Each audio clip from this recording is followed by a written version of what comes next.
שלום לכל העוקבים שלי. בעקבות מה ששאלתי בסרטון על פלייסטיישן 4, אם תרצו סרטון גם על אקסבוקס 1, וראיתי ענות גדולה מצדכם, אז קבלו 10 אביזרים לאקסבוקס 1.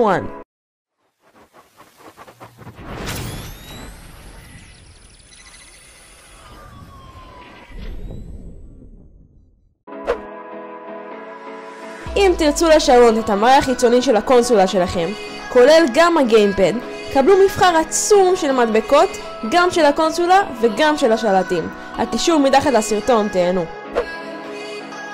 מקלדת אלחוטית שמתחברת לקונטרולר של אקסבוקס 1 ונותנת אפשרות לרשום הודעות או כל מה שתצטרכו לכתוב במהירות, תוך כדי משחק או בצ'אט.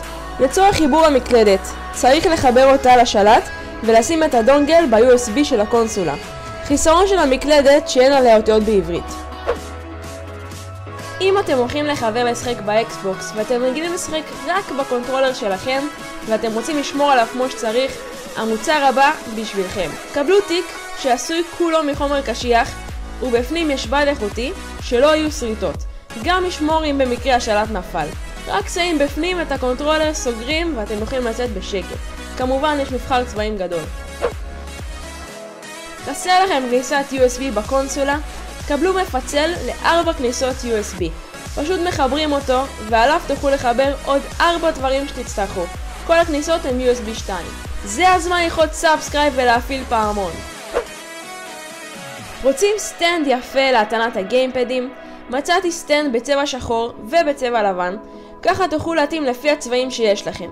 הסטנדים נראים קטלניים ומוסיפים סטייל לחדר המשחקים שלכם.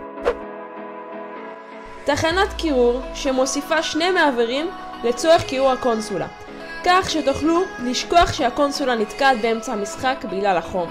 המלצה שלי, אם תרצו שהתחנת קירור תחזיק לכם הרבה זמן, פעם בחצי שנה תנקו את המעברים מהצטברות אבק. אם אתם עדיין לא יודעים או שלא החלטתם איפה לשים את הקינקט שלכם, אז המעמד הזה יפתור לכם את כל הבעיות. זה מעמד אוניברסלי שמתחבר לכל טלוויזיה מלמעלה, ועל זה אפשר לשים את הקינקט, ככה שהשטח שלו יראה יותר גדול ויתאים למשחק. לפני שממשיכים, כל הלינקים כרגיל מתחת לוידאו. אם אתם רוצים שהקונסולה שלכם תיקח פחות מקום ותהיה בצורה יותר אסתטית, אתם צריכים את הסטנד הזה. כמובן שזה לא יציב כמו להשכיב את הקונסולה, אז ברגע שאתם מעמידים את זה, לשים לב לא יותר מדי לטלטל את השולחן, שבכל זאת יהיה מקום יציב. לשיפור הנוחות של שימוש בתפריט של האקסבוקס 1, באלי אקספרס מצאתי שלט. אם אתם רוצים להשתמש בקונסולה מעבר למשחקים, ורוצים שיהיה לכם יותר נוחות, תוכלו להשתמש בשלט הזה. תחנת הגינה לאקסבוקס 1 שכוללת מפצל USB, תחנת קירור עם 2 מעברים וסטנד מעמד לאורך. כל מי שרוצה את 3 הדברים האלו במכשיר אחד, מוזמן למצוא אותו בקישור מתחת לסרטון. תודה שצפיתם בסרטון. מזכירה לכם, נשאר עוד שבוע אחד להגרלה על האוזניות. הקישור מתחת לסרטון, קדימה להירשם. וכמו ששמתם לב, אני מקשיבה להצעות ולבקשות שלכם. אז אם תרצו המשך לסדרת אביזרים לקונסולות, תרשמו לי למטה בתגובות אם תרצו לפלייסטיישן 3 או לאקסבוקס 360. רציתי להגיד תודה לכולם שאתם עושים שיתופים בסרטונים שלי. מאוד מעריכה את זה, תמשיכו ככה, ואנחנו נתראה בסרטון הבא.